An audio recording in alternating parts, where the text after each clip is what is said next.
Welcome everyone to our regular board meeting of the Vancouver Public Schools. Before we get started, I wanted to share a few thoughts and reminders. We want our boardroom to be a welcoming, safe place for all and any of our community members and guests.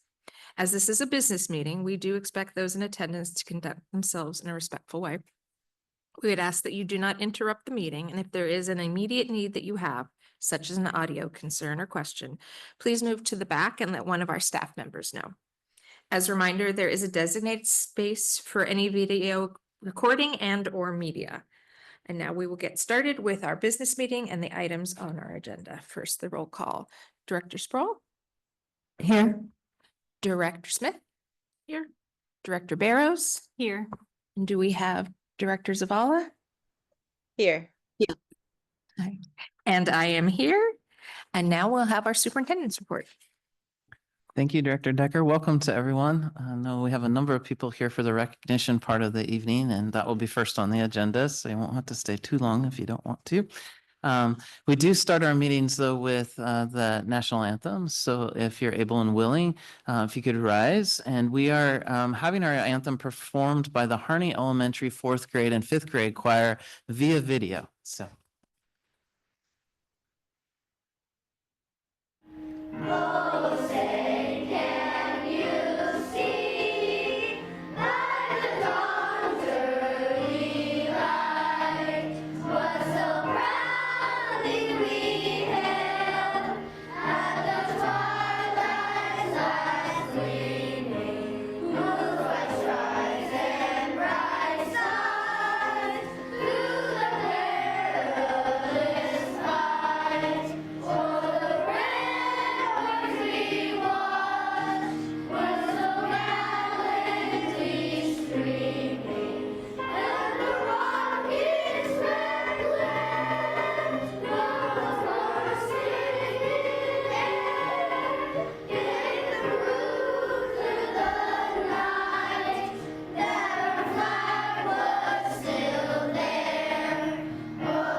Yeah, that's a great way to start a meeting, right? It's anytime you have 4th and 5th grade choirs singing is a good thing.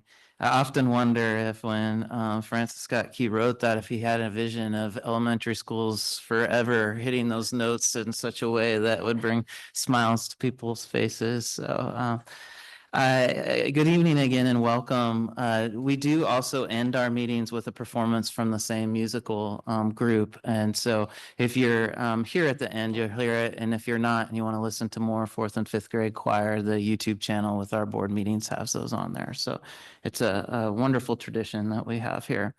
I do have just a number of a few things to just give an update to the board and community before we get into the recognitions tonight. The first is around our budget planning, and then the second is our strategic plan update. Our budget development process last year was very challenging with a lot of really difficult decisions, and I'm happy to say that the budget process this year is a little less challenging, but largely because of the hard work that was done last year. Just looking at this timeline, here we sit in March with an overview of the process.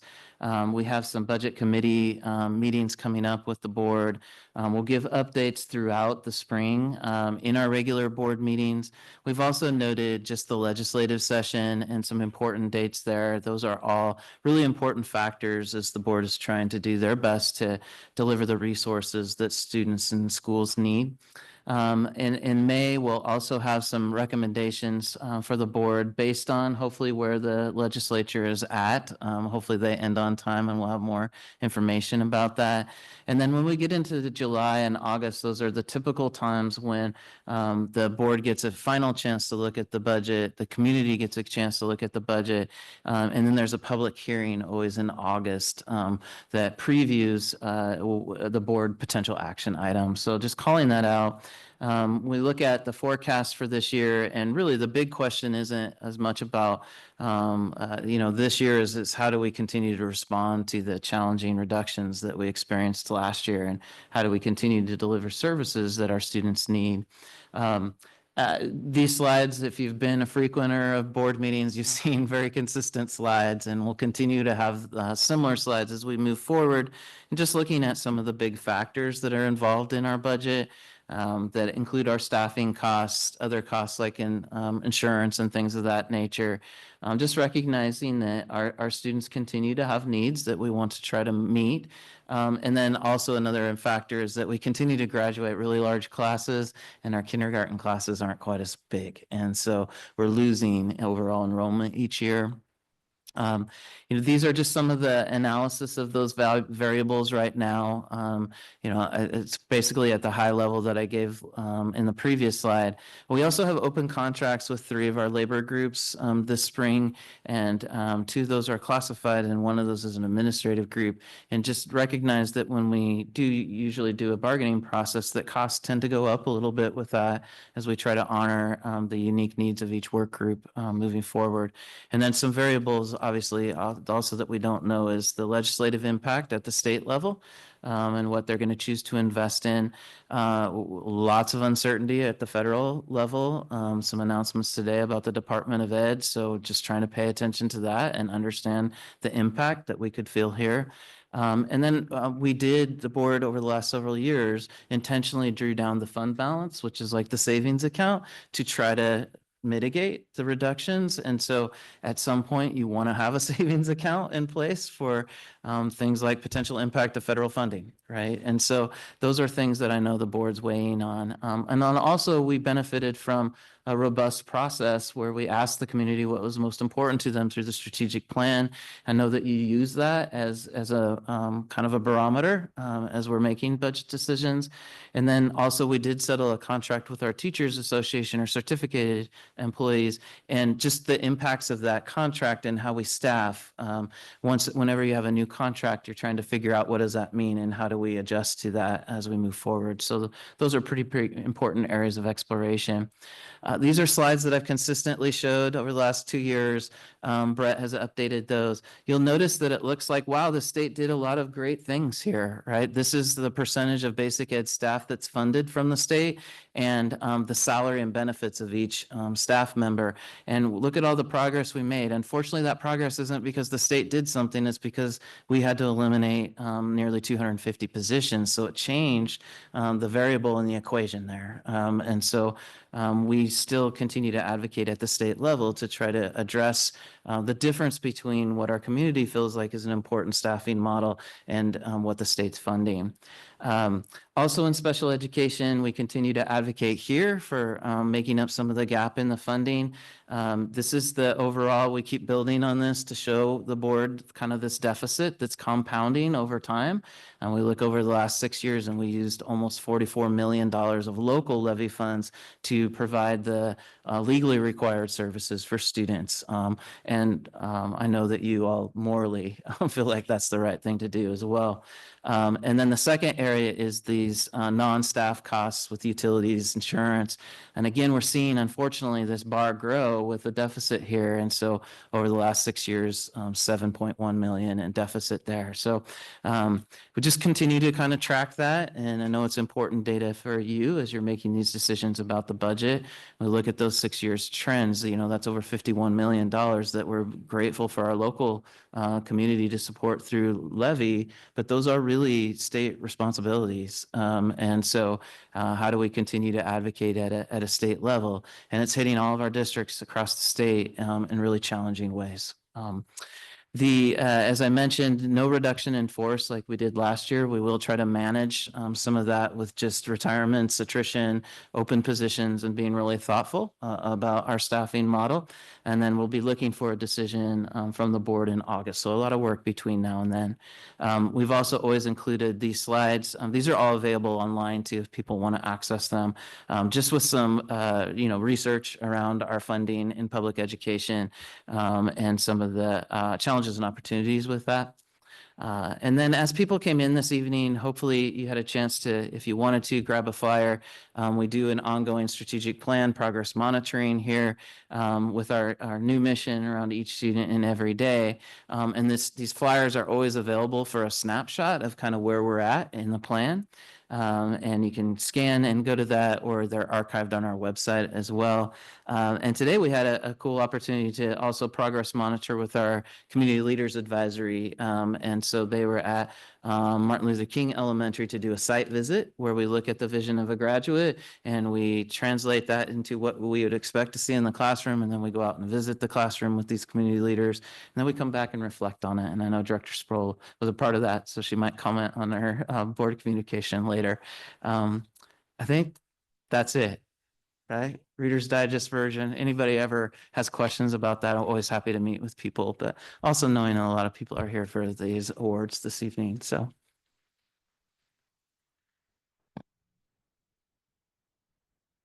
Sorry. Tonight, we are presenting our Excellence Awards. If you're being recognized, please walk to the podium when you are introduced to receive your certificate and pose for a photo. Once everyone has been honored, we will take a group photo. And if you choose to leave after this portion of the meeting, we ask that you exit quietly, please.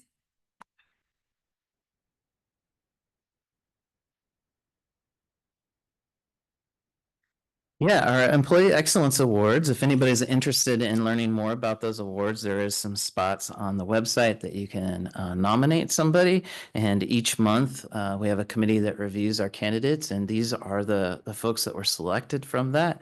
I'm going to read a little about each employee and the impact that they've made.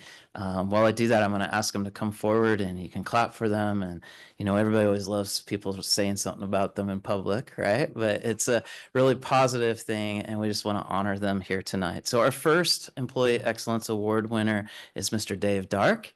Dave, if you could come forward.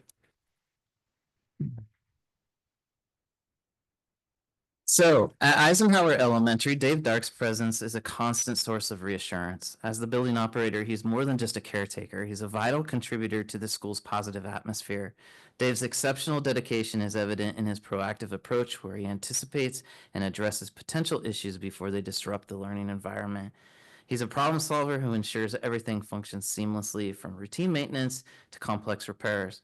Beyond his technical skills, Dave's warm and approachable nature fosters a strong sense of community.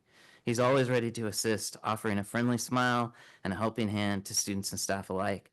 His positive attitude and team spirit make him a cherished member of the Eisenhower family, ensuring the school is not only safe and well maintained, but also a welcoming and supportive place for everyone. Thank you, Dave. Congratulations. Appreciate it. Do that. Here. We're gonna do a picture over here. Okay.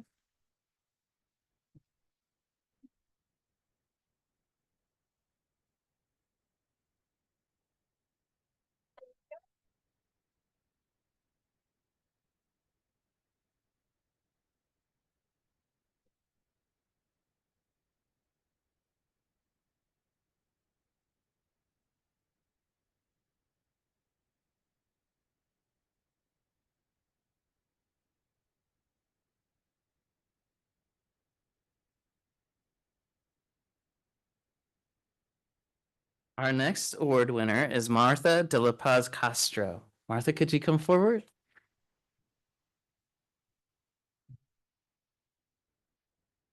Oh, give that. I'm gonna read here. Martha has consistently made a remarkable impact across her department and the district as a whole.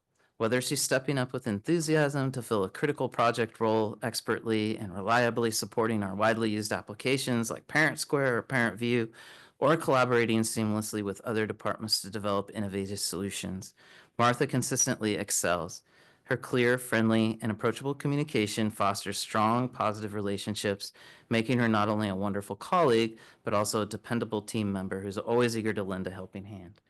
We are incredibly fortunate to have Martha's dedication, positive spirit, and exceptional skills supporting our staff and families. Thank you, Martha. Congratulations.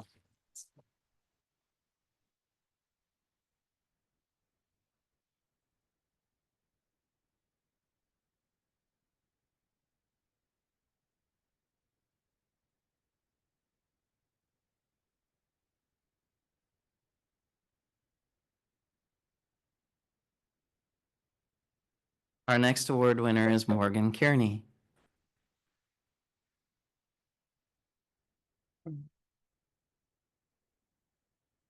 Morgan is a literary arts, English, and theater teacher at VSAA who cultivates learning environments where every student feels genuinely valued and learning is a source of joy. Her nominator VSAA student Emma shares her classroom is so friendly and she made our class feel like one big family. Beyond academics, Morgan's sincere care is evident in her unwavering encouragement and deep belief in each student's individual potential. VSAA students know they can rely on her for support, a listening ear, and a shared laugh, creating a nurturing and inspiring atmosphere where they belong and are inspired to do their best. As our student nominator puts it, Mrs. Kearney is an amazing teacher. Thank you, Morgan. Congratulations.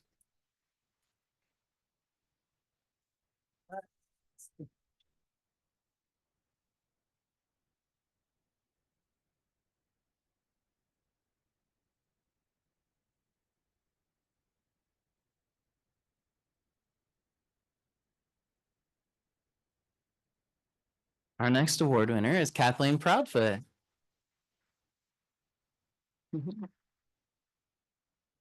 At Sacagawea Elementary, Kathleen's music and dance classes are more than just lessons. They're an expression of her profound love for the arts. Her infectious enthusiasm inspires students to explore and grow, creating a welcoming space for them to try new things. Her dedication to inclusivity is evident in her efforts to learn Spanish and connect with her multilingual students. Her nominator shares, I can see the comfort in their eyes when she talks to them in their language. Beyond the classroom, Kathleen's support is unwavering. She cheers on students at after-school events and consistently lends a helping hand to her peers. Her nominator recounts in all the giving Kathleen does it with a big smile and with words of encouragement. Thank you, Kathleen.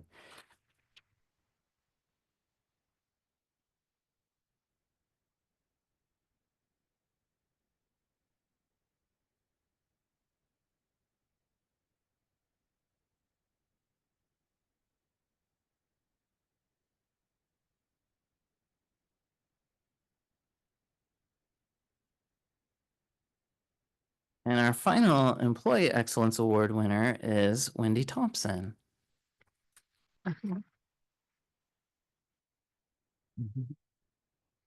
For many years, Wendy has been a cornerstone of our district's art and creative movement programs. Currently teaching at Vida and Lincoln Elementary, her influence extends far beyond these schools, leaving a lasting legacy across our district. Nominated by colleagues, parents, and students alike, Wendy's passion for the arts is truly remarkable. She masterfully weaves creative movement with academic learning, broadening students' horizons with diverse perspectives. Wendy brings a lot of laughter, creativity, and empathy to her work and is dedicated to helping her students build confidence in themselves as they try new things.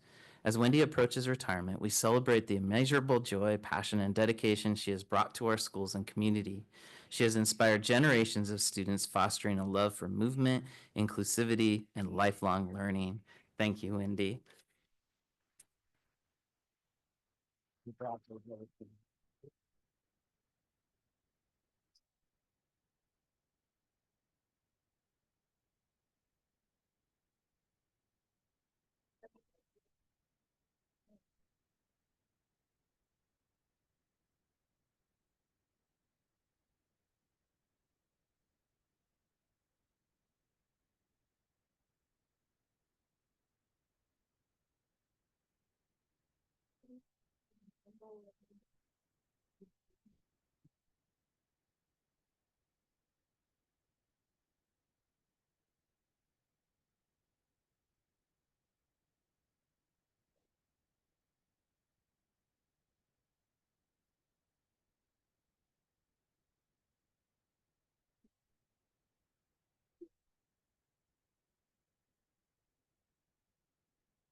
So our next group of staff that we're recognizing tonight is our incoming cohort of National Board Certified Teachers.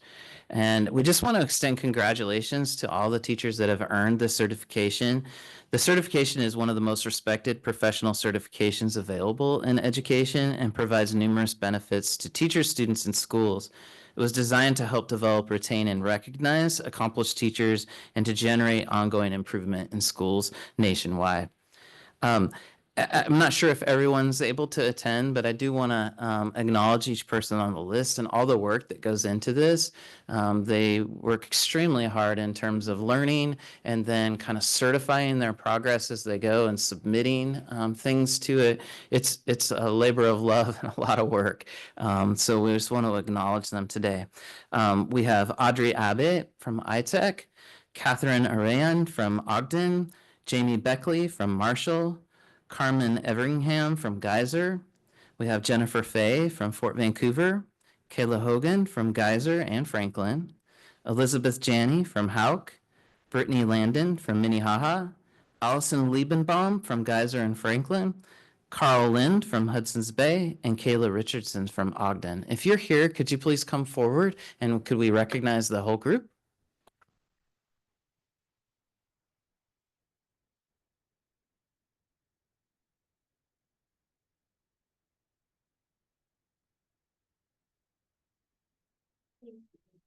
Thank you. Thank you, Sam. Do a group picture over here, and then I think I'll.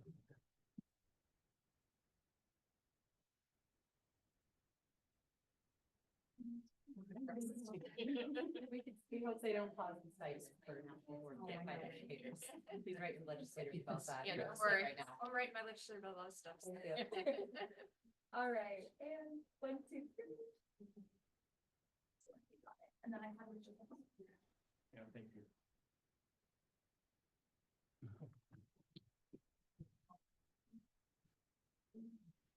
Okay, next up, we have some amazing state champions with us today. And so we want to recognize several teams and individuals. And our first team is the Hudson's Bay High School bowling champions this year. Let's give them a round of applause.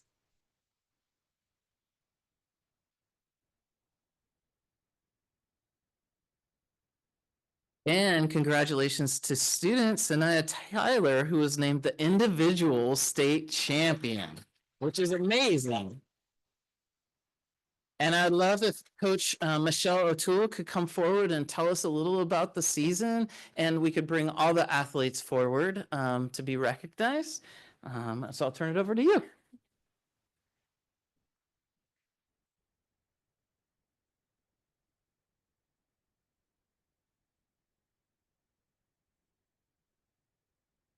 I'm Michelle and I'm the coach of Hudson's Bay bowling team. We're missing 2 of our 7 tonight. But they had an amazing season. They went undefeated for league matches, and Sinai got first individually. MJ got second individually. MJ is bowler of the year and regional all-player bowler of the year. We had multiple girls in top 10 individually, and 3 of them first team all league, and they just had an amazing season. So thank you for having us here. Thank you. Thank you. And I think let's give the coach a round of applause too. She's pretty understated in like that, pulling everybody together. So, and then can we do a picture? Okay. I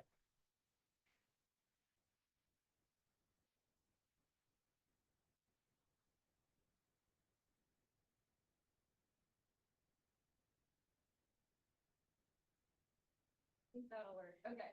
All right. And looking here. 1, 2, 3.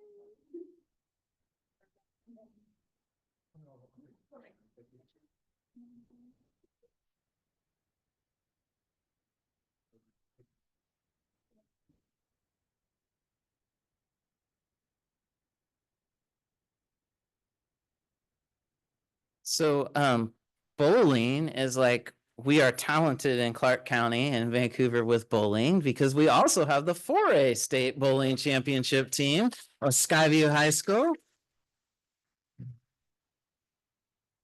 And if Coach Chun is here, if she could come up and introduce, bring her athletes forward as well and tell us a little about the season, that would be fantastic. Yeah.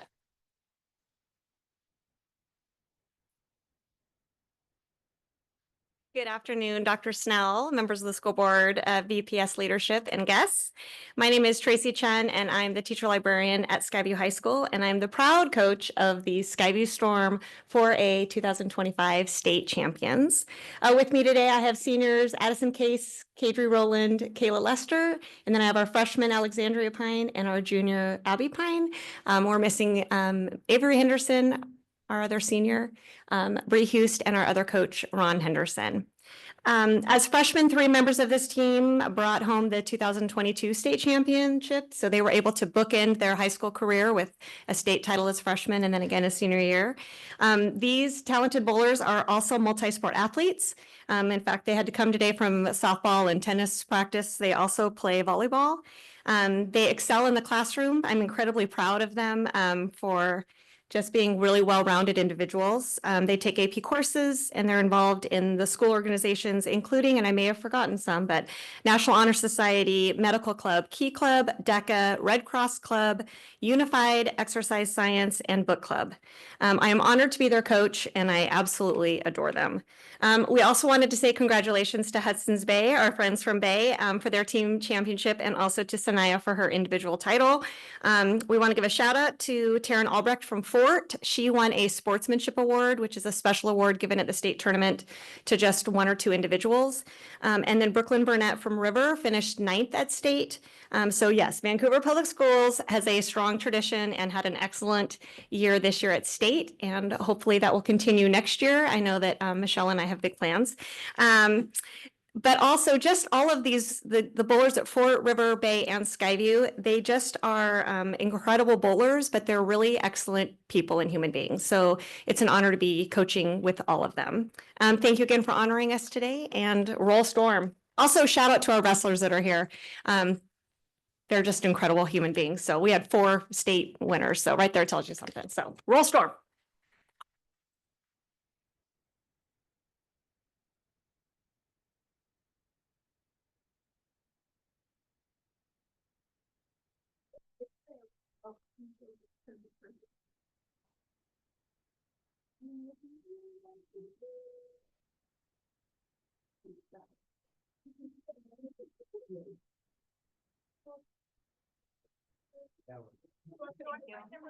Oh, awesome. Thank you so much.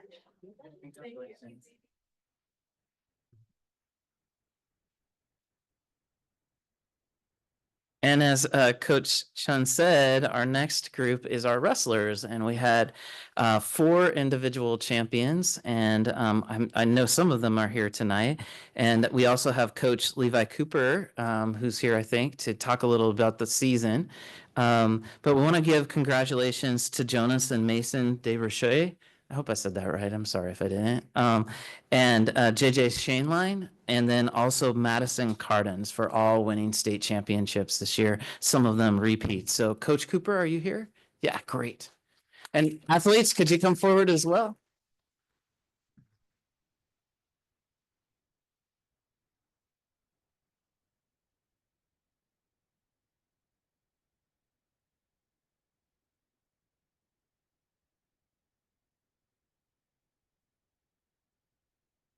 Hi, my name is Levi Cooper. Thank you for having us tonight. We really appreciate it. I'm really happy for wrestling to get some recognition. I think the sport of wrestling is really incredible. And if you haven't considered, having people being involved in it, you should. I think it makes really incredible, hardworking, self-reliant human beings, 4 of which are standing up here tonight.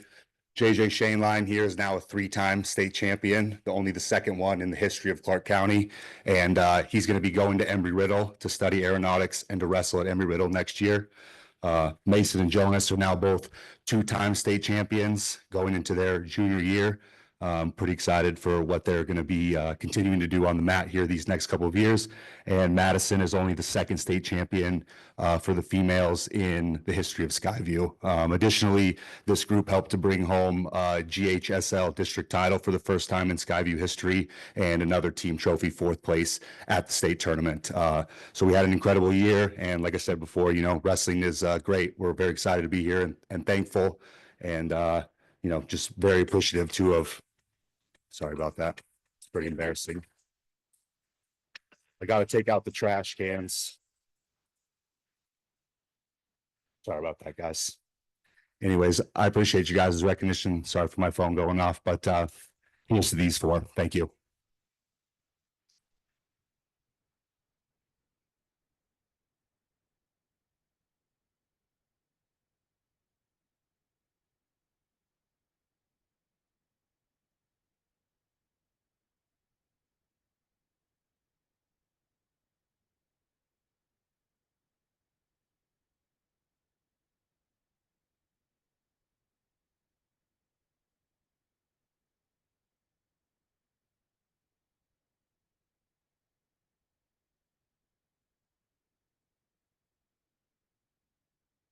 As we wrap that up, I know that Director Decker has some more messages that will come, but this is the good time to, if you want to transition. And as you're doing that, just also a shout out to all the families out there and making sure that your students get to where they need to be, and all the carpool and all the stuff that you have to do to make sure that they can be there. And then just, I think every time we do this, our coaches are such a good representation of the people that are working so hard for your student athletes out there. So really appreciate the coaches and all the time that you put into this. So Director Decker.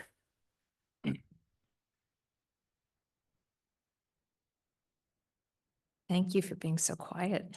All right, now we've come to the public comments section. It's the time in our meeting where the board and the administrative staff welcome comments from the public. If you'd like to address the board and did not have an opportunity to sign in at the start of the meeting, please do so now. You may continue to sign in at any time during the public comments portion of our meeting.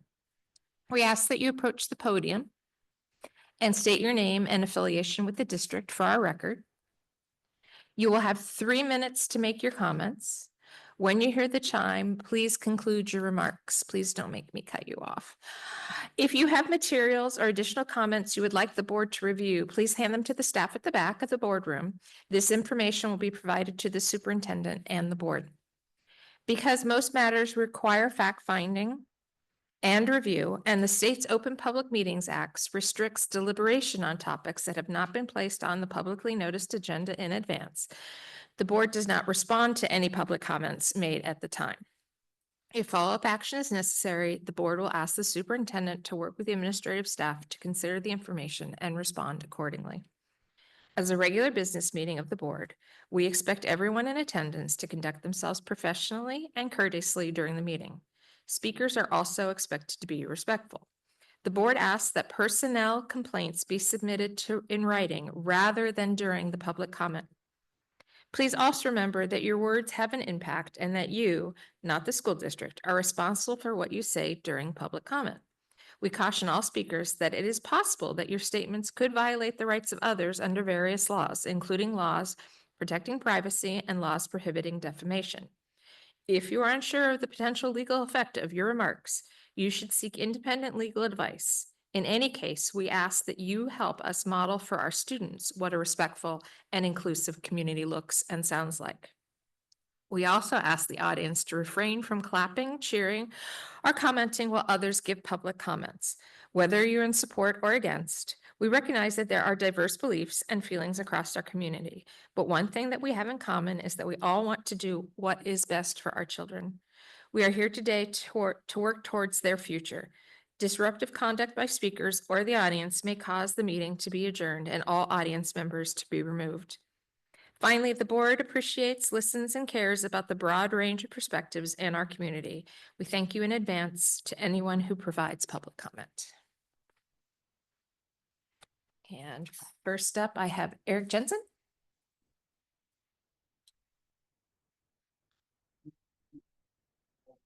You talking while I put my package together.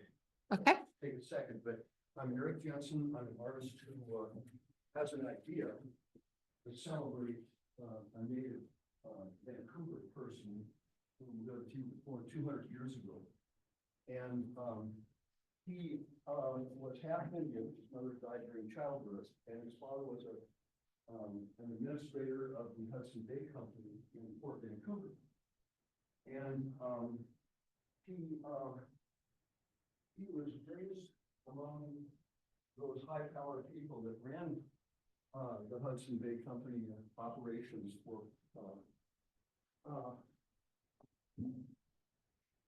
Hudson Bay Company concerning the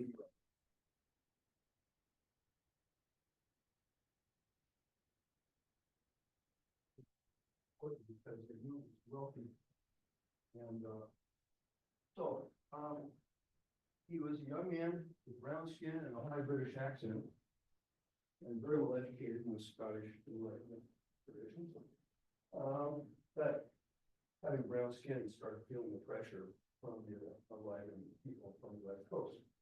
So he decided he wanted to go to Japan because he had heard that the Japanese people resembled him in color and stature and the way he looked. So he went to Japan and snuck in, and his boat capsized in the surf. And so that's why he's in his long underwear, wading ashore. But he got there, he talked his way into the favor of the governor of Nagasaki Prefecture. And he told them that Japan was in danger of becoming colonized and ruined, as all the rest of the underpowered countries were. And that he prevented his students prevented Japan from being colonized because he thought they had high British accent and how to negotiate. Well, it felt, and it worked. And anyway, so these are some of the things I've done. That's something you might be familiar with. This is the bill sheet from on the Riverwalk. And I also did a portrait of Eisenhower for the Boy Museum flight. And this was the most recent piece for Intel. It's a gallery of gallery across the hardwood. And then the time. Okay, and my package is this. I've already introduced this idea to Rose Nelson, and he told me about his for her information. It's too late to get this idea into the curriculum plan coming up. We're coming after here. But I'm thinking, well, it would take to have the staff in wrong. I just wouldn't be done until Christmas anyway. So but I didn't want to show it to you just later on. I've got one more minute. Okay, and that three parts would be the statue. There would be an interpretive flat with 300 words explaining who he was, why he married a monument. The two bronze monuments to him in Japan because he saved Japan from colonization. And okay, that's the number one. Number two is the nearby plaque, and then there will be a 3,000 word brochure with illustrations. And this would be the cover, and this would be the American warship that showed up and wanted to colonize with a letter from President Franklin Pierce saying, "Take what you want by force if necessary." That's exactly it. So they went business. They had 10 ships with 1,000 Marines and so on. But his students had that high British accent, and he had told them how to handle himself. Anyway, so he saved Japan. They love him in Japan. Nobody's heard of him. I never know him. His name was Randall MacDonald, and of course everybody I call him. But so I'm going to continue and do a little bit better job of introducing this to Mr. Snell, Dr. Snell. And but anyway, thank you for the extension of. Oh, yeah, perfect. Okay, great. Thank you, Mr. Jensen. Next, we have Levi Cooper. Oh, yeah, I think, yeah. Okay, then Jean Taylor.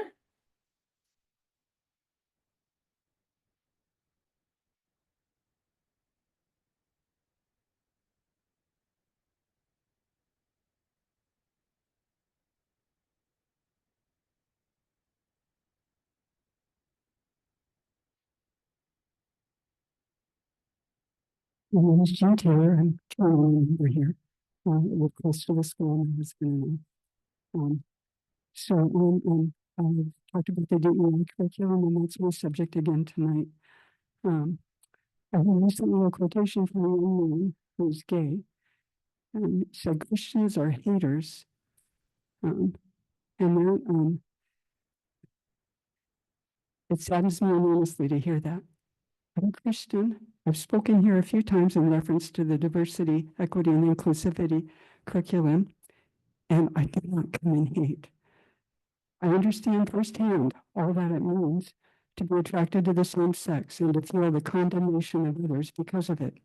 And I sincerely appreciate the heart behind efforts to affirm and protect the LGBT community.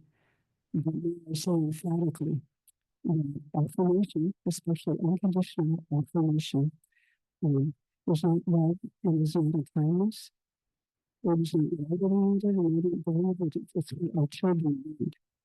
I believe God cares intensely about people, including those who identify as lesbian or transgender or gay or anything similar, and about our children. I don't have children here in Vancouver Public Schools. He does. All of them, all ages.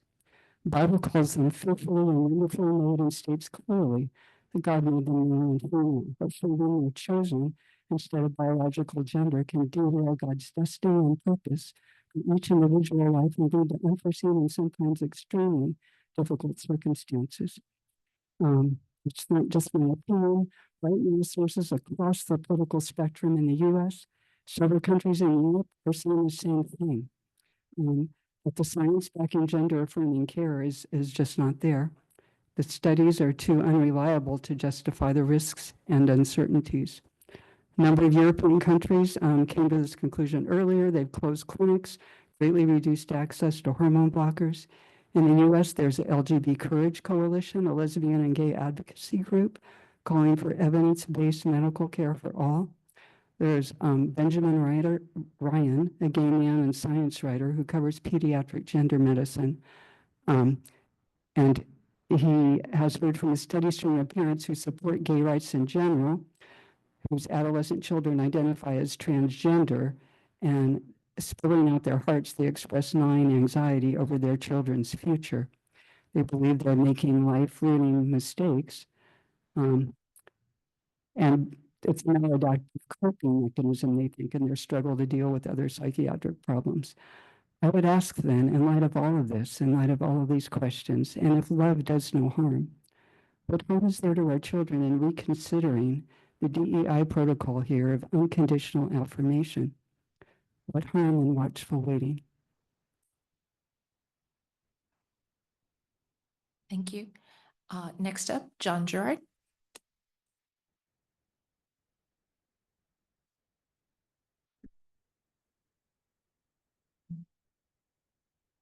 Hi, my name's John Gerard, owner of Quail Homes here in Vancouver, Washington.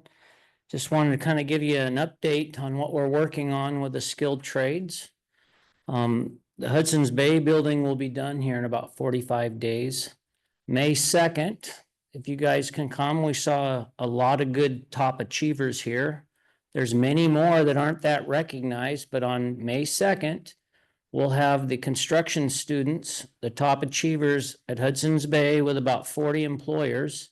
And we call that our grade 13 event. Last year, 30 students set 175 job interviews, 26 took jobs, all 30 had multiple offers. This year, we're doubling it to 60 students, and there's a lot of excitement because the employers now are seeing students that have some hip in their step and want to, and they'll be good employees. May 20th is the grand opening of Hudson's Bay Endeavor Technical Skilled Trades Center.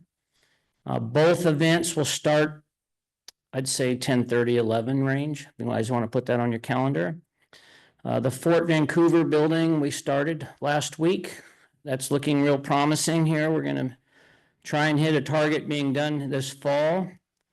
On Thursday, the 13th, there'll be a toolbox event at Salmon Creek Elementary at 12:45. Some exciting stuff, as you can see, the Skills USA events. We got a lot of students heading to the state tournament. Forecasting is going on right now. I think the final numbers are today or tomorrow. Some of you may know I coached baseball there at Fort and Bay for about 15 years. It's very rare for kids to come from the north to the south. It's just the opposite. This year, there'll be a block. The morning block is dedicated and it's full from kids coming from the north to the south. Curriculum, we're pretty well getting a 4-year program set up. First year is intro. Second is geometry. Third year looks like it'll be algebra 2. And fourth year is work-based learning. Or there'll be a supervisor in the class, like a teacher's assistant, something like that, work on the soft skills. Kind of want to just end with something.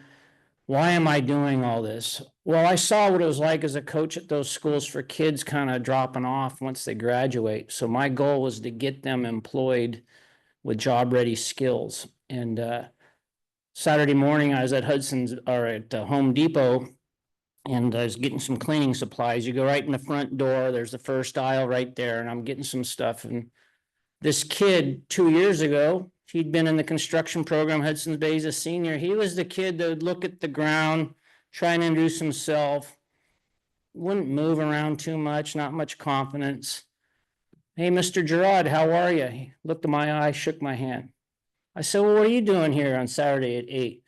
I'm going for a job interview. And as he ran by me, because he was hustling to get there on time, I said, I'd hire that kid. Thank you. Thank you. And that completes our public comments portion. And now we move on to our general meeting. First up, I have approval of the minutes. Do I have anyone? Sorry, do I have anyone with motion? Motion. Second? I'll second it. Any comments, questions? Okay.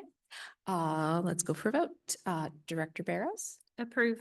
Director Smith, Approve. Director Sproul, Approve. Director Zavala. Approve. Thank you, and I approve as well. Next, we have our consent agenda. Yeah, I just wanted to acknowledge that on the consent agenda is a purchase and sales agreement that a lot of work went into, and I know a lot of thoughtfulness on this board's behalf and a lot of thoughtfulness in our community. And acknowledge Allison Paletto, Executive Director of Friends of the Children, is here. Lots of great, exciting plans for this property that really aligns with our mission of serving each student. And so really excited. I know the board wanted this property to go to something that's serving the community, and her leadership is making a difference. And we recognize Bay tonight with the bowling, and Allison is a proud Bay graduate as well. So. Do I have a motion to pass? I'll move. Second? I'll second it. Any need for discussion? Okay, let's vote. Director Sproul, Approve. Director Smith, Approve. Director Barrows, Approve. Director Zavala, Approve. and I approve, and that motion passes. Okay. Regular business. It looks like we have just one regular business. The recommendation to conduct a second reading and adopt policy 621. Mr. Richmond? Sure. So we have policy 6210, purchasing authorization and control. The policy revisions here will update the board's financial oversight practices, setting the threshold for board approval of expenditures and new contracts at $150,000. And setting the threshold for continuing expenditures and contracts to be reviewed if that annual cost to the district increases by 10% or more than that. Thank you. Do I have a motion? So moved. A second? I'll second. Any need for discussion? No. Okay, Director Smith, Approve. Director Barros, Approve. Director Sprawl, Approve. Sorry, Director Zavala, Approve. and I so approve as well. Next up is our Board of Directors report. Do we have any reports from our Board of Directors? I just wanted to touch on the community advisors site visit today at King. Thank you for Dr. Snell and whole team for organizing. I think he acknowledged as we were closing, it's a really great work group because we get together. There's student leaders that guide us around, and we all kind of went to different classrooms and then came back, and it was a shared learning activity. But I think Dr. Snell acknowledge just, it's like inviting people into your home. And I think the feedback was, we'd come back anytime because they put on quite a show. Not a show, it was just a really authentic classroom experience. And I think going in small groups, particularly getting to see math lessons and seeing some of the work that we get to approve or review at the district level and then seeing it in action is beneficial from my vantage point, but also to hear the feedback and insights from community leaders was great. So thank you to the team at King. Thank you. Anyone else? I was going to share, I'm one of the board members that attends the Foundation for Vancouver Public Schools meetings, and we had an update, our monthly meeting a couple weeks ago, and there was a reminder about the Clover Run is coming up, which is one of the fundraisers for the Foundation for Vancouver Public Schools, which goes to a lot of important services and supports for our students in the district. And so that is coming up on the 23rd. You should register. Very soon. Yes. I will be participating. If you guys want to participate as well. And Dr. Snell usually participates too. Yeah, he's always in. Yes. Anything else? Okay, we are going to, we are going to adjourn to we're in a recess. Sorry, we're going to recess to an executive session. We plan to be about an hour. If it goes longer, we'll let you know, and I'll peek back in about an hour to let you know if we're done. Okay? Do I need? Oh, sorry. I'm sorry. I think the first time I've done this one. So it's an executive session to discuss with legal counsel about current or potential litigation and no action to follow. Thank you.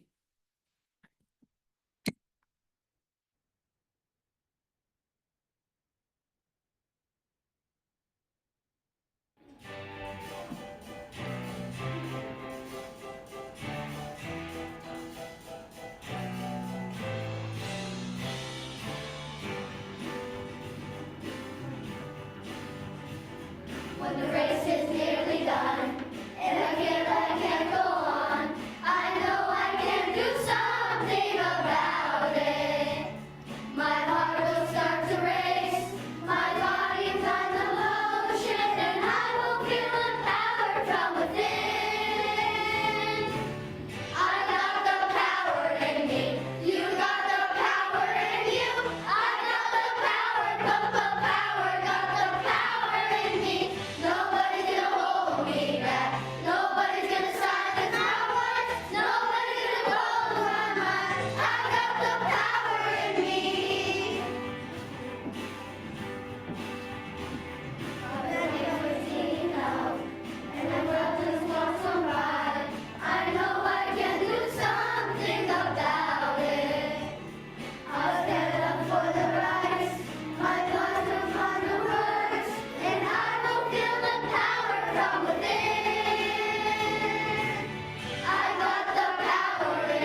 Good evening. Our executive session is going to be extended another 45 minutes. It is currently, 7:24, so 45 minutes from this time. Thank you.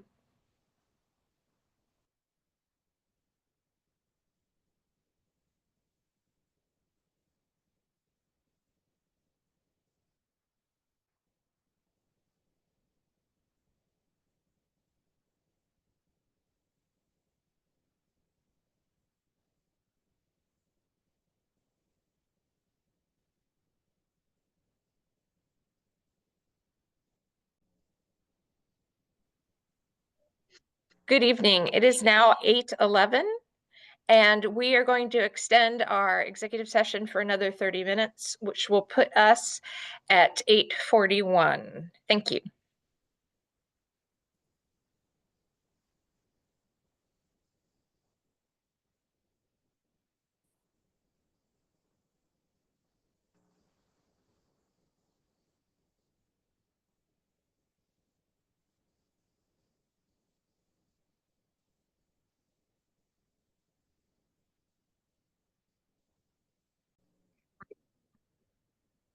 Good evening. It is now 8:41, and we are going to require another 15 minutes. So at 8:56, we will hopefully be adjourning. Thank you.